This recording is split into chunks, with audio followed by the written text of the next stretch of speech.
What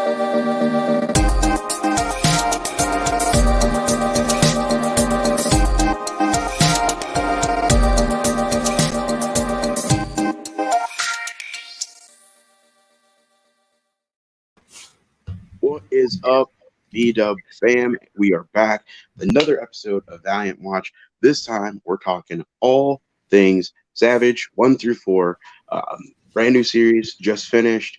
As you can see, we got Max Bemis, Nate Stockman, who is killing it. Triana Farrell, Hassan, Otsmain, Al-Hahu, and all of them just bringing their A game on this one. So we got a lot of stuff to talk about, and we're going to just get right into it and see what is what. So in case you missed it, Savage, boom, Savage, get you some. And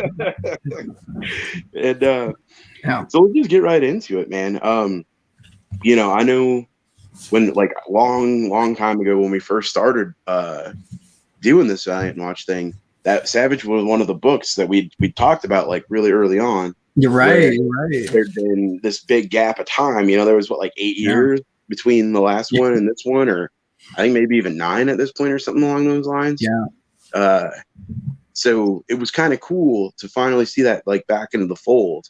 But what did you think about that? Like, just what was, like, your first impressions? Right. That's kind of what I was thinking about too when we were getting ready to start this up. Is that was one of our first shows about, like, after such a long gap, like, what could you do, and, like, what would you do to follow up on something like that. And I believe the series had been announced, but we really hadn't seen a lot of it yet. So we kind of knew that it was on the horizon. And now that we've got all 4 issues here, definitely a different direction. But I'm also really excited about where this creative team took it, because there's no way you could just replicate what happened in Volume 1. That's not even really what I wanted. And I was super happy to see something so unique out of Savage 2. And there was a lot that happened, though, just for 4 issues. There's a lot to talk about, really. And I think, before we get too deep into it, the visuals, the tone, it all kind of feels different, but it also is familiar for this character of Savage. One of the perfect things, I would just hold up the cover for issue 3. I loved it, because when you're in comparison, I'm going to throw up all the covers here, because it is awesome to see all of them lined out like this, because they're all kind of really savage and brutal until you get to that third one, and it's like taking a break and just relaxing for a little bit, but it's still hanging out in the background. You can see this dinosaur creeping up. And just like this assortment of covers is a perfect representation of kind of what this series brings, right? There's tons of violence, and the color palette is right on cue, but then there's a bit of humor into it. And that issue 3 cover, I think, is like a perfect representation of kind of that injection of humor that we didn't get a lot of in the first volume, that really helped to make the second volume stand out so much. Yeah, and that's definitely one of the things we for sure got to touch on. Like, even just like in the first issue, right? Like, there's a really set balance to let you know that, the first volume by B. Clay Moore and Renato Gudez, and I probably should have wrote down the rest of the names, but it was very, like, there was like almost like a somber tone, but it was still like high action. So there's that balance, but it's more towards the serious side, where this current volume, they very much leaned into, if you really think about it, I mean, in comics in general are kind of ludicrous, but like the concept of Savage is one of those things where it's like, it's an only in comic books thing, because you got this like Robinson Crusoe, Tarzan kind of kid, and he's like super rich now, and he's like a celebrity because they're like, his parents were famous, and he inherits all their stuff because they died over in dinosaur land, and blah blah blah blah blah. So, like, when you juxtapose all these things together, where, like, you got Mowgli here with Bruce Wayne money, and now he's trying to fit back into, like, the real world, like, you have to kind of deal with that with a little bit of levity, because how do you not? You know what I mean? Like, it's such a hilarious, it's like a hilariously good, weird balance of elements that it just kind of lends itself to some humor. And I think Max Bemis did a really good job on balancing what you want when you see something like Savage. Like you want to see this dude with like dinosaur bone necklaces, like elbow dropping him off buildings and stuff. You know what I mean? Yeah. But you also want to have like those character building moments, and then like the parts where the humor comes in to show you that he's not just like a one dimensional character that's just going around owning dinosaurs and monsters and stuff all day. Not that there's anything wrong with that. Like whatever, I can jive with that too. But it's just cooler to see him just be more well rounded than like a Yeah. more of a one note. Not to say that he was before, but you know how it is with action comics sometimes, man. Right. And that's something I think is important for the lineup at Valiant, because this character is definitely action packed. But as we transition out of that first volume into finding this character in the Valiant universe, kind of in the modern day, and going to be surrounded by all these characters rather than secluded so much like what we saw in the first volume, it becomes all about, where is this character in the Valiant universe and where do they fit? And you have a lot of action packed series, Bloodshot just kind of wrapping up. You got Rye going on, all of these things. So Quantum and Woody did really well, and that's kind of the only corner of a little bit more comedy that they've been in, or humor lately. Mm-hmm. And it was great to see Savage kind of walk that balance between being so much action packed and really holding up to the name of Savage, but also finding a way to actually inject that humor in it that feels like it works in the title and brings something new to the character. And I thought that was a good way to add a little bit of depth into, just the visual, exactly what you get on first impressions of Savage. And they were able to do that, I think, mainly through such an awesome surrounding cast of Savage. The whole Project Bazaar, I was sold on pretty quickly. And by the time we get to issue 2 and we get the actual name of their leader, Professor Hanley Nealon, I could not stop reading this character as a Jim Carrey impersonation character. And once I made that connection, the whole series just worked on an entire other level for me. Like I think it's in the page where he talks about going through the Project Bazaar inventions, and like one of them was a horse laser head or like a ray gun on it, and one of them would like turn a bunch of people colorblind, so then they wouldn't be able to see traffic lights and things like that, and so it would just like turn into chaos. But the president said it was like kind of dumb or kind of stupid. There was a lot of those, I think, and then it follows up with him being like, and then this old useless machine, and he's like, no, that's just me. I'm actually really vital to this organization. And I was like, that whole page is just so perfect to offset what you would expect out of a Savage comic, especially after that first volume. And it works so well because then you get all of this kind of chaotic energy from Savage as a character. And that seems to be what the catalyst is. It's kind of one layer of humor, crazy, violent after another. And that's what made each issue get better and better. And that's where I think the real strength of the series was, or this volume at least. Yeah, I got to agree with you on that, especially with Professor Nealon. Like, I like him because he was in my opinion, was like when you mentioned that, when we talked about this the other day, the Jim Carrey thing, like I went back and reread it and I was like, yes, it's got like that he's got like that Lemony Snicket's vibe, I guess, right, is the best way I could put it, where there's like, there's all kinds of absurd humor to him, but there's still like that little pinch of something that we were like, that guy's definitely not all there, but not in like he just yells at clouds kind of way. You know what I'm saying? Yeah. Like anybody that's like, yeah, I'm going to weld a laser to a horse's head and see how that turns out. Like, you might want to keep an eye on that dude. He's probably in a watch list somewhere or something. You know what I mean? So like, so I like that. And then like just combining those vibes with almost like a James Bond villain almost, you know what I'm saying? Right. Like I could see Professor Nealon, like as he's built up on being compared to somebody like Dr. No or Goldfinger or something like that. You know what I mean? Where it's like that weird but great balance of absurd, but also like you don't want to mess with that dude. Yeah.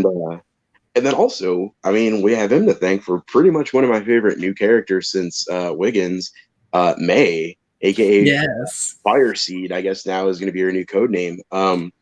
Which shout out for the Acclaim throwback on that. That was pretty dope. No way. Okay, so give us a little bit more information on that throwback. Where does that come from? So when they relaunched Turok, right, like the Nintendo 64 era that most people are familiar with, the new Turok was like the descendant of like the current, you know, the, well, I don't want to say current, but the traditional version you think of, and his name is Joshua Fireseed. And Turok is his title, like his, you know, like he inherited the mantle of Turok. Yeah. You know what I mean? So I was like, oh snap, they really did that. Like, you know what I mean? I thought that was cool. And man, that was just a really great character in general, because like Valiant is very good about having a wide variety of leading characters, and like you know, not regulating some of the female characters to being like the damsel in distress kind of archetype. She's a redhead, but she ain't Mary Jane. You know what I'm saying? Yeah. And I thought that was just really cool that they just brought in somebody whose skill set is very complementary to Savage's, because he's very physical, you know, straight up, I'll just tear your arm off and beat you with it. Whereas she's more analytical with the gadgets and, you know, the sci-fi stuff. And I think the two of them going forward, you know, if we get to see more Savage in this same kind of vein, I think would be a great pairing to kind of carry on. You know, like kind of like Conan and Woody, but like you have that straight man to balance it out. So it's almost more like Perfect Strangers, if you're up on your like 90s sitcoms. Deep cut. No, I really love that. They're like, I can't agree more. May is probably my favorite character to come out of Valiant in quite some time. And at first I was like, I don't really know if I'm gonna like this character, because like we're introduced to him kind of as like this henchman for the professor, and you know, Savage is kind of crushing on her, and we're not really sure what's happening out of that. But like most things in the series, it kind of gets it takes a turn for the unexpected. And it turns out, like you said, somebody probably needs to keep an eye on this whole Project Bazaar, in particular Professor Hanley Nealon. And turns out that's exactly what May is doing. Spoiler alert. And I think that was something that was a great twist for the character. And then, you know, when we're later reviewing, when Savage kind of keeps pressing his luck with May, and May kind of shuts it down, and she's like, I could not be more gay. I was like, yes. Like that was something that I loved from like the dynamics for these characters and what they bring, because they do offset each other, but in complementary ways. So by the time you get to that Fireseed reveal, you're really on board with that whole teamwork dynamic, and it's easy to want more out of them. But May was a character that I thought ended up being a lot stronger than some of the other characters. And, you know, maybe I'm getting a little ahead of myself here, but would love to see more of even just May, you know, being, could you imagine a Fireseed, even just a one shot? Like, what would that look like? And so exciting to know that these characters are now kind of in the greater Valiant universe, and this series does such a good job of kind of kicking that off and establishing them in a way that we can get really excited for. Yeah, and one of the things too is I like that even with some of the other characters, like first off, a Fireseed one shot would be a fantastic idea. Like but in the series, like I'll take a one shot, but you know, give me 4 issues on Fireseed all day. I'll buy it. It's on the board. Yeah. I think my dog just went nuts. Okay. Anyway, though, so but one of the things that like you know, is like they take a lot of tropes and turn them on their head. You know what I'm saying? Like even with say like well, I'm kind of jumping ahead here a little bit, but like Savage's brother being the main villain, like we kind of saw that. Like let's be real, we kind of saw that coming. You know what I mean? Like he has in the first 2 issues, it's like a little bit more subtle that he's just not particularly pleased with the whole scenario where like everybody loves his brother and he's kind of reduced to just being his handler, and he's like, you literally didn't do anything other than not die in a plane crash, and my whole life has been regulated to being your Alfred. You know what I mean? Yeah. But I like how they kind of took some of the time in like 3 and 4 to balance it out to where it's like, yeah, you are being kind of petty, dude, but at the same time they skillfully slide in background stuff to kind of flesh him out more, so it's not just like, you know, he's twiddling his mustache and oh I got you, and you know what I mean? Right. So I think they did a really good job with leaning on Valiant particular well, not Valiant particularly, but Savage particular characters, but in a way to where it filled the story to where you're not like, well, then why, where is so and so, and where is so and so, and where is so and so, and where is so and so? Like, it gave Savage the ability to have its own little corner of the Valiant universe, but at the same time, like when you see the, dino outbreaks, for lack of a better term, popping off all around the world, they're not, there's, you could, they can slip them in there and you're like, oh, okay, it's not super self-contained. Like, this is something that, other books might later on mention. Like, we might, when XO comes back in August, there might, he might mention having to destroy some reptilians or whatever. And so it's just enough to make it feel connected. Now, don't get me wrong, what I'd like to see, like a Savage and I almost said Turok, but like Savage and like XO team up, or like have, with all the humor elements, do another, like, I don't know, like Delinquents 2, where instead of it just being Quantum and Woody and Archer and Armstrong, throw Savage and Fireseed in there too. You know what I mean? I think that would be cool. And so it lends itself to that potential. So even if you're like, oh, why weren't they in there now? Like, it still opens those doors so that it'll be organic when it happens later on. You know what I mean? Yeah, that totally makes sense. And honestly, Quantum and Woody come up in some of the introductory panels towards the end. I think it's like issue 3 or 4 when they're showing the tweets from these and the online presence from, what Savage is doing to the world. But also you get Quantum and Woody showing up in some of that. And I thought that was a great little nod to it, and also help to establish where this character's at in the Valiant universe. And yeah, I would totally be on board for seeing more of this type of team up and more of this type of interaction, because this series does so well in giving us an idea of what this character can be when he's not just isolated and trying to survive and live up to that Savage ideal. This is a series that deals with a lot more with that, and it also gives him potential to have a bit more depth in case Quantum and Woody does come up and there's a team up or something like that. Like, there's so much more now that Savage brings to the table. And I'm kind of glad that you mentioned that he like almost said Turok, because honestly, doesn't this really start to distinguish this character away from that idea that, this is type of a Turok character? I love that about this, because there's no denying, excuse me, that this idea of Savage and this series of Savage is taking this character in a totally different direction. And it's not in the flavor or vein of Turok, and it's not something that Turok could even bring to the Valiant universe. This is something that only Savage can do, and I think that makes the series all the more better. Yeah, and another thing on that too, this is something that I actually found out through some tweets, is that like with Dinesh and them, they were pretty close to sealing the deal on getting back Solar and Turok and Magnus. So why, like, there's still some gray area on why we haven't seen it yet. But, that could be another reason why they made that departure. Because if you have that in the bag and you're just waiting for the right time to spring it, you don't want to clutter it up. Like, you wouldn't.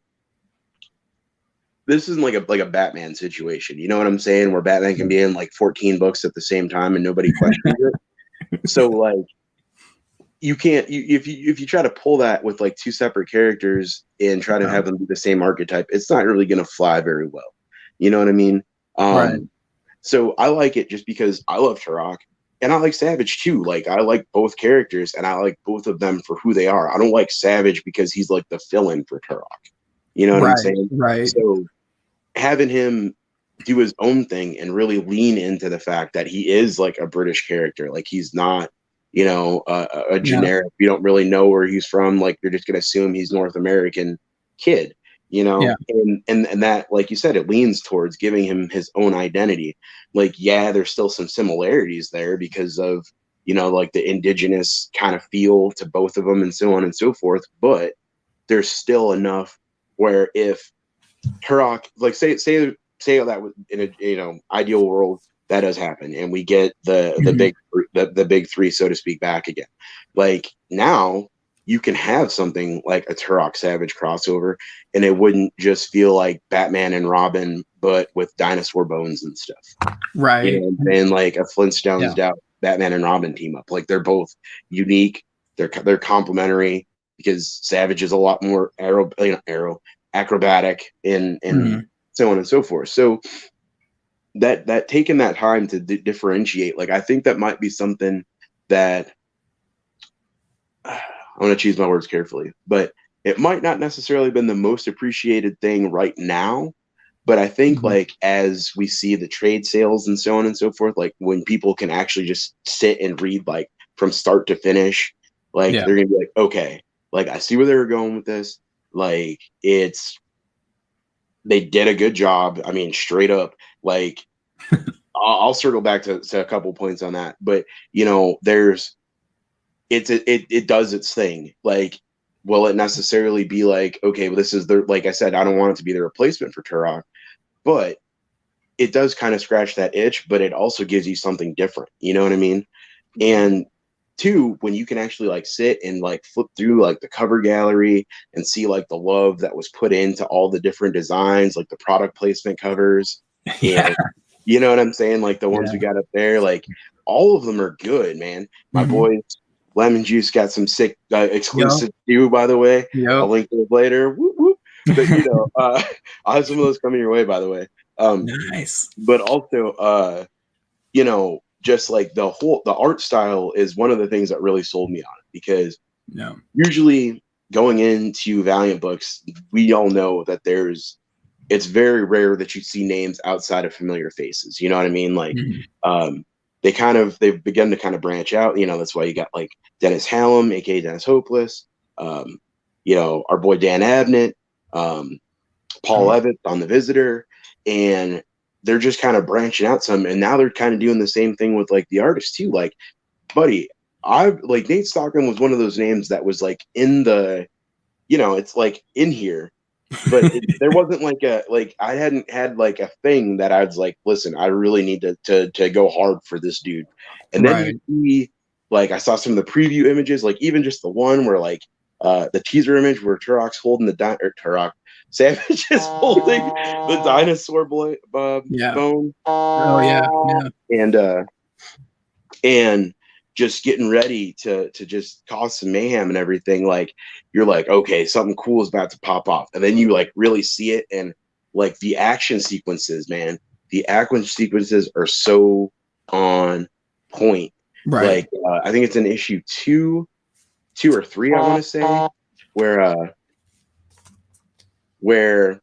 the where Turok, or God, I keep doing that, where Savage is escaping the pit that Professor Neely drops him in. And he just does like all kinds of sick flips out. And then, you know, like in issue 3 and 4, when he's like, all right, like I know I did the whole bemoaning being a hero thing, but now I'm just going to come back with a vengeance. And every single action sequence between Stockman just destroying it on his pencils, Triona, her color palettes in every single panel are just so on point. Triona Farrell is one of those cats where, with colorists and letterers, right? Like, it's very, there's this weird thing where if if they don't stand out to you, it's probably because they did their job really well. You know what I'm saying? Like a good colorist and a good letterer, there's a lot of times where they're going to be unsung heroes because they did their job exceedingly well. But if you see one that did not do a great job, it's also going to stand out exceedingly. You know what I'm saying? And she just kind of just took it up a notch, man. Like, every vibe has a perfectly matching color palette to it. And I just, like, it's great. And then Hassan with the lettering, I think it's in issue 3 where there's like some like insectoid reptilians that are, you know, there's like little ones, and they're like, no, listen, we can kill the kid, but instead we can go to like the mainland and tear up some tear up like some like the city, and there's all kinds of humans we can eat and everything, but all their thoughts for the most part are in like little symbols and stuff like that. And you're like, that right there is just on point. Like, that's given a unique identity to the whole book by using each of its parts instead of just kind of glossing over them. Because you could have just put like does buzz or whatever, and people would be like, ah, that's cute. But really doing something with it is just like, oh, I like that. You know what I mean? Yeah, I love that you brought that up because it really does. Like, this book stands on the strengths of the creative team. And there's an awesome idea at work here, but it really takes everything from, that tight scripting and giving us the humor that we need all the way to Hassan's incredible lettering. I think Hassan is just an absolute star. So anything Valiant gets him on, I'm on board for. Like, you cannot go wrong by putting Hassan on a book. And Stockman and Triona, I don't think that they could do really any wrong in this book. I even got some Silver Age flares out of some of it and some of the panels that we see a lot of Project Bazaar in, but it really opens up. I have one like issue 3, the Gecko Puss that ends up fighting with Savage and everything. It's a double page spread and it is brilliant. And that's also like one of the most Savage kills, by the way. I'm not spoiling that, but that's something that check that out yourself. They do a lot of cool splashes like that, but there's also just some really brutal panels. And I'm so happy that they leaned into that while also bringing humor and everything, because that's also what you want out of this book. You need some of that action and everything to keep it high intensity and fast paced. But as good as the artwork was, there were some things that I did want them to touch on, and I'm glad we got to talk about identity, because that was, for me, the most important thing for the Savage series. After following up in Volume 1, we're bringing this character back. They're going to have a place in the Valiant universe that's not secluded, that we're going to be able to see more of their interactions with more. What is this character's identity and what do they bring to the table? And I think the series did so many things in doing that, and the artwork helped to establish sort of that vision or aesthetic that we would bring with this character and what we might want to see moving forward. And in doing that, I'm so happy the creative team also kind of didn't lose sight of some of the important touches. One of the things I loved about May so much was her basically calling out Savage quite a few times. I know we talked a little bit about her being like, I could not be more gay, but she also pretty much points out that Savage in and of itself is cultural appropriation. And Savage has no idea what's going on here because he's just like, right, just trying not to be like a bumbling idiot. But it shows that this creative team kind of has an awareness of this character and, what we're reading this character as and where they're going to be at in this universe, because they're dealing with social media, they're dealing with all these influences, but they're also like this Savage person. And they eventually, when everything gets overwhelming, they go off to an island and use some of that Bruce Wayne money to just kill monsters and be alone. And like, I love how that was like Savage's moment of reflection, or a Zen place, was like this secluded island to kind of go back to that Volume 1 feel of just like things were simpler like this. Like the world that we're in now is so much more complicated. And that almost forces this identity to arise out of Savage in this series, because Savage is dealing with things that aren't as easy as just breaking a tooth off a dinosaur and stabbing it with it. Like, these are problems that are a little bit deeper than that. And I think there's a lot of that at work here with Project Bazaar, with his brother that turns into basically a turncoat and like flips a script on all of them. And then May is sort of like this spy agent almost, where they're watching Project Bazaar and ends up working with Savage. There's a lot of moving pieces like this. And out of that, they find a sense of identity. And I think that was so really, really awesome and so creative of this team to be able to pull that out of the first volume and set it in the Valiant universe now and find that fresh new direction for them. So like, you can get them confused with Turok a little bit, or you can kind of see like what they're doing and what this character brings, but there's no denying that this is totally fresh and totally unique and something new and exciting for Valiant that, it's totally different than stuff like Psylords or Killers or other things that we've been really excited about recently. It's just showing what this publisher can do, and honestly can do no wrong for me here with these 4 issues. I sat down and read all 4 of them, and they read so magnificently together. They make such a great story together that it's impossible not to want a second or a third volume out of this. And I think that goes to the strength of, the creative team, of course, but also the idea of this character and what they bring to Valiant. So it's an exciting time, really. Yeah, and the cool thing too is, one thing that we've hit on like quite a few times over the last year with some of the newer titles is how they're very much every book they're launching is its own flavor. Like they're really hitting hard on genre stuff. You know what I'm saying? Yeah. Like Yeah. really leaning in. And I think you nailed it when you mentioned that there was just like some solid Silver Age vibes Right. in some of the scenes, because when you flip through it and you see stuff like the Gecko Puss, it's like it reminds me of like the old like Arnold Drake Doom Patrol, or like Sea Devils, or Mm. even like Challengers in the Unknown. But it also has like the same vibes as like Tarzan or like the Phantom or something like that. Like there's a lot of this cool jungle action that's got like a modern twist to it, which obviously is the premise, but just the way they've just really leaned into both parts of that. And there's some humor in it, but it's not like self-depreciating in the way that you can tell that they're not thrilled. You know what I'm saying? Like you can tell that everybody who was in this like understood what Savage was supposed to be, and instead of making apologies for it or trying to be like all highfalutin to kind of like, well, we know it's silly, but they're like, no, it is what it is, and we're gonna make it work, and we're gonna make it excellent, and it's just like it's a great read where there's deeper levels to like okay, like for example with Savage on the island by himself, and making the volleyball that's like supposed to be May, or like when he's talking to his hired help butlers and stuff, and they're like, this dude is weird, but I'm getting paid fat money, so like I'm gonna do the bare minimum and just deuce out like the second I can, and it has like this, it's funny because it leans into almost the like I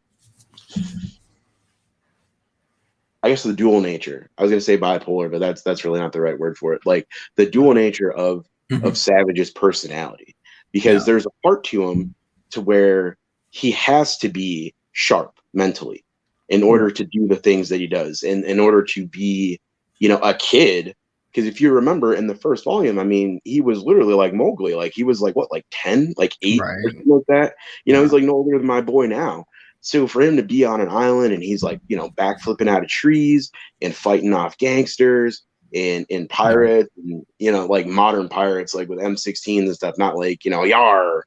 I mean, that'd be cool too, though. But, but and he's taking out dinosaurs and, learning how to track them and all this other stuff. Like he has to be sharp in that sense. Like he has to have survival sense, street smarts, so to speak. But it also shows how like his social isolation has impacted his ability to formulate relationships with other people. You're right. Like he's aware enough to see that there's a problem, but he's so like underdeveloped in social interaction that it's like that's the missing part. Like that's like his Peter Parker struggle, like he can do all these amazing things, but when it comes to just talking to people and developing meaningful relationships, like it's kind of like with with May, right? Or when towards the end with his brother, like it's not even him that bridges that gap, it's the situations that they're put in that helps bridge that gap, you know what I mean? And so that's something cool too, because towards the end, like I'm gonna try to keep it spoiler free since we're kind of getting towards the end of the series. But they leave off on a note where it makes it exciting to see how he'll interact with the rest of the Valiant universe. Like you can't tell me that after this one man war on this reptile invasion, that somebody like Jamie Capshaw or Neville Alcott or none of them are gonna just be like, whatever, the kid's good, but we'll just leave him to his own devices. Sooner or later, one of them is gonna come knocking, or he's gonna cross paths with somebody like Livewire, and so he'll have to be able to do his thing as like the champion of like this new British champion, but also figure out how to meld in the larger landscape. And that's, you don't see that very often in superhero comics anymore, where even in a short window, you see actual development of a character's personality, that it's done in a way where it's very organic. And so, it kind of has to last, because you can't start, Savage Volume 3, number 1, or Savage number 5, or whatever comes next, and he's still like, doesn't know how to handle being like in an elevator with a stranger. You know what I'm saying? Like, at this point, like, he's kind of been forced to get over that stumbling block. So that's just another element that's just going to open it up to, you could see him being almost like the straight faced one when he's hanging out with like Quantum and Woody, and he's like, "What are these Muppets doing? Like, how have you not been killed yet?" You know what I mean? Right. Like, you could see it now, whereas before it would have just been like just awkward, which would have been great too. But I like that they did that, and maybe it was, and it's like, was it even intentional, or is it one of those things that it just kind of grew organically as, Max Bemis was writing it? We'll have to get him on here to find out. But yes, just saying, Nate, yay, you too. Really anybody, but anyway, so it's a cool thing, and it's one of those things that makes Valiant different from some of the other superhero universes you'll read, where like it makes it kind of, there's less of a, put it like this, you can do more absurd things in a comic book when you don't have to use so much of your suspension of disbelief meter on a character still being a certain way, right? Like how do I use an example without throwing shade? I can pick on Spider-Man, so because he's my favorite, he's one of my favorites. So say like a character like Spider-Man, right? Like, one of the things that whenever you pick up, with the exception of say like when Alex Ross was doing the covers and he had like the dope pimped out suit, like, or since the 60s, one of his things has been like he's always broke. So you're like, one of the smartest men in the universe, in the whole Marvel landscape, can't figure out how to pay rent. Like, come on, buddy. But where it's just been an endearing part of the character, it doesn't register as much. So you just leave that. There's like that 10%, 15% that you just accept and then move on. You know what I'm saying? But now with like Savage, you don't have that initial, okay, let's just give it to him, and you can, I don't know, have even more bizarre creatures next time, or even I don't know, something crazier than horse head lasers, and it doesn't take away from the severity of the situation because there's not as much levity having to be used to frame the story, I guess, and if that makes sense.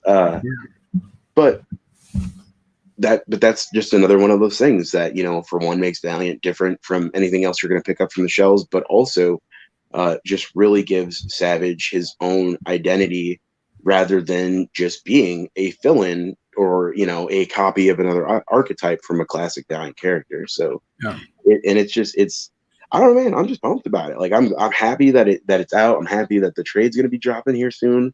I have to double check and make sure it hasn't already, because I'll sound goofy if it already did. I don't think so. We just got issue 4 a couple weeks ago. Yeah, I don't think so, but it should. The pre-order should be up. I think that's what I'm thinking of, because I think I shared that out on Twitter the other day. Nice. I know. But anywho, though, but yeah, man, it's just a solid read. There's very few books, I think, out right now, particularly from some of the larger superhero universes, where you can get like a 4-issue story and read it from cover to cover, and like, you want more. Like, if tomorrow they were like, just kidding, like Savage number 5 is coming out in June, I wouldn't be like, drat, like I would be pumped about that too. But at the same time, like, I don't have a problem with just reading like a good pick up and go story, where it's just, you go from number 1 to number 4, and it's just it's like having a good meal, man. Like, you're full, you're satisfied, and like, you might have room for dessert, but you're not going to be butthurt if you don't get it. You know what I mean? So it's kind of the same thing with this volume of Savage. Like, it does its thing so well that I'm just content with it as is. And like I said, excited to see what they do with it in the future. But at the same time, pick this thing up, man. I'm repping it hard for right now. You know what I mean? Yeah, definitely. I really don't think that You can go wrong with going through all 4 of these issues, especially in one sitting. If you read volume 1 and volume 2, you'll see how that difference is and what this direction they took the character in. But I'm so glad we got to talk about the identity of this character and kind of where they're at in the Valiant universe, and also what it means to shape this character and actually have them, experience growth. Because going from volume 1 to volume 2, you can see there is a linear trajectory of this character's growth. And I'm glad you kind of touched on what that social isolation means for this volume, because you don't get this version of, or this vision of Savage in volume 2 without what the character went through in volume 1. So it's not such a drastic turn of events or a betrayal of what the character is. It's actually, pretty true to this character and the impacts they would feel being thrown into the world now and being who they are. Because it wouldn't take long for a character like May to be like, what you're doing is cultural appropriation because you're a British guy calling himself Savage. And this is something that, this is problematic, and this creative team is touching on it, and they're giving this character and shaping this character with an identity that is exciting.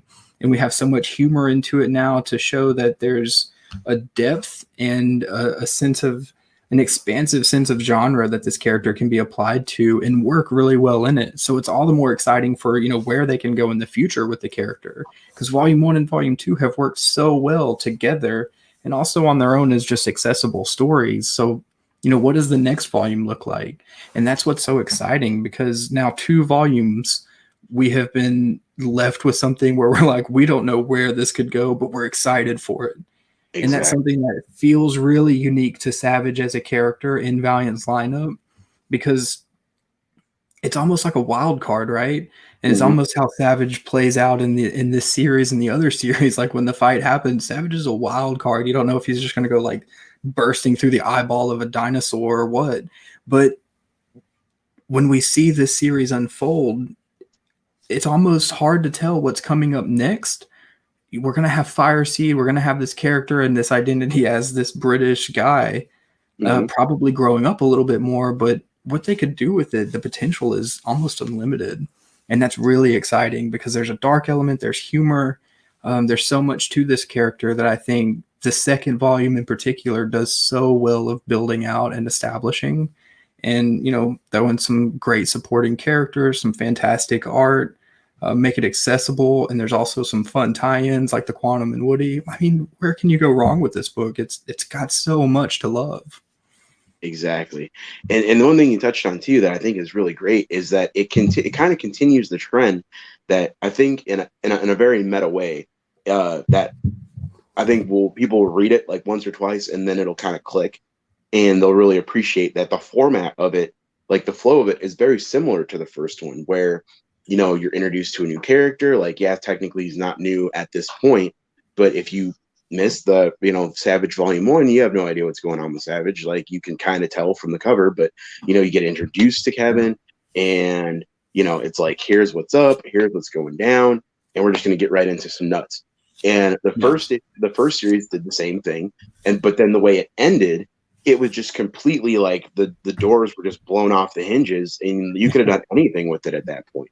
And I think with the way they ended this volume with number 4, it kind of is the same situation, because you could see,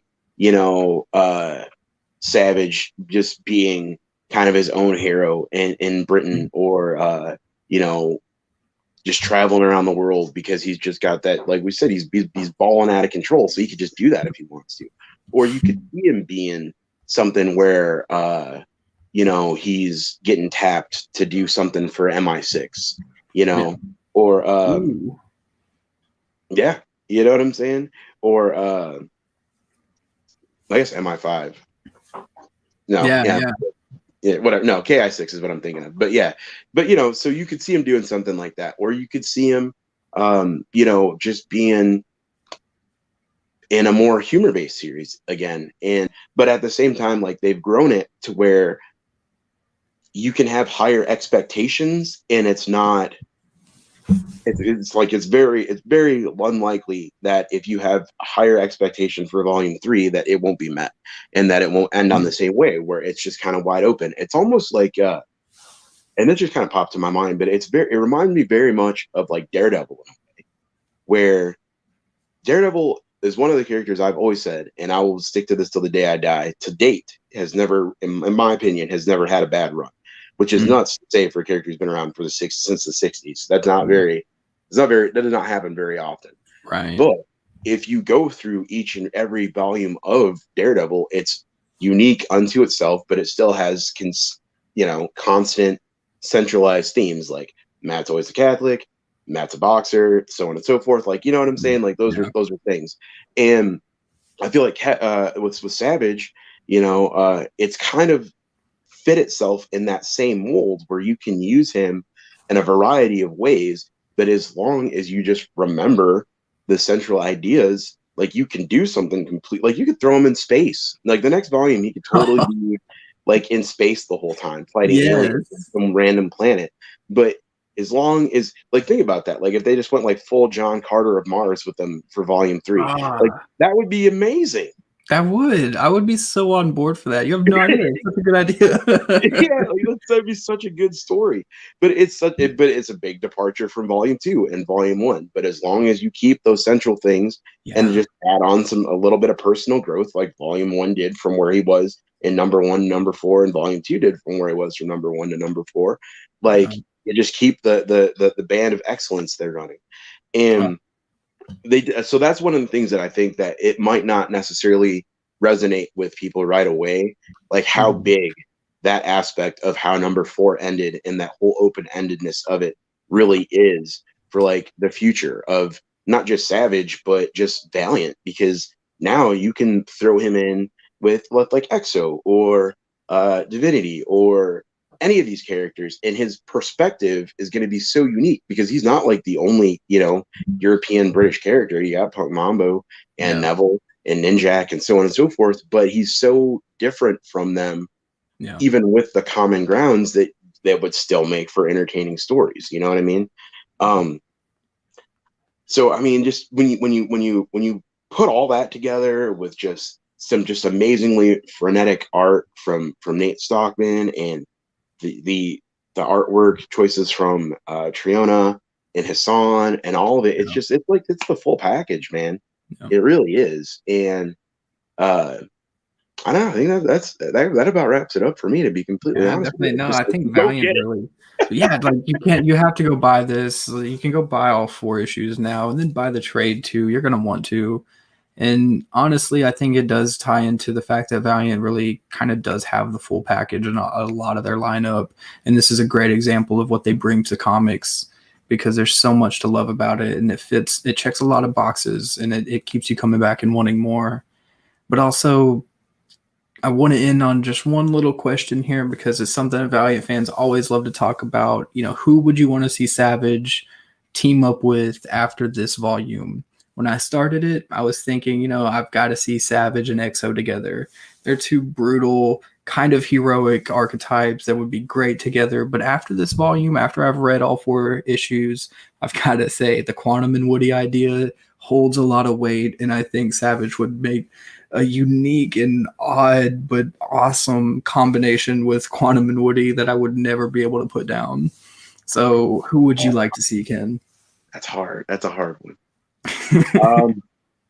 I think it would be between 2. I would have to co-sign the Quantum and Woody idea, just because his brand of comedy and action is just different enough that you get like that just the Neapolitan blending of flavors that would be great. But at the same time, it would be crazy to see like him and Ninjak, because they're alike in a lot of ways. Like they're both stealthy, they're both very acrobatic. They're both all about taking something out before what hit it. But at the same time, like Savage also has that element of, I don't particularly feel like I need to be crawling through the tall grass right now. Like I'm just gonna just straight up go heads up with this dude, So it's like I could see Ninjak just being like this bloody amateur, but at the same time having like a begrudging respect, because we've seen that when he comes at something like that, he's usually going to put it down, So if it ain't stupid if it works, you know what I mean? So just seeing like I would love to see how he would like great on Ninjak's nerves, but at the same time, like have his respect because he does truly understand what a warrior is and all that good stuff. So I think that would do a lot to, and then like vice versa, because he'd be like, why is this dude like in his pajamas with all these gadgets and stuff? You know what I'm saying? Like I could see both ways. This them being very annoyed by their similar but different approaches to combat and everything else, but then also coming to a place of mutual respect. So I think that would be a pretty dope story. Oh, So if I had to pick, it would have to be one of those two. Yeah, like I want to see like Ninjak using all these gadgets and everything, but Savage just using like different bones for all these different tools and kind of that like interplay. I would love to see that. Right, like Ninjak's breaking out like these electrified katanas, and he's just like, I got a Velociraptor femur, like right here. Yeah. Like, yeah, we're on to something here, right? Like we're on to something. That would be amazing. Oh man. Okay. So on that note, we're gonna wrap it up, guys. As always, stay valiant, keep buying comics, support your local comic shop, and if you haven't already, like, subscribe, follow us at Valiant Watch on Twitter. And as always, stay valiant.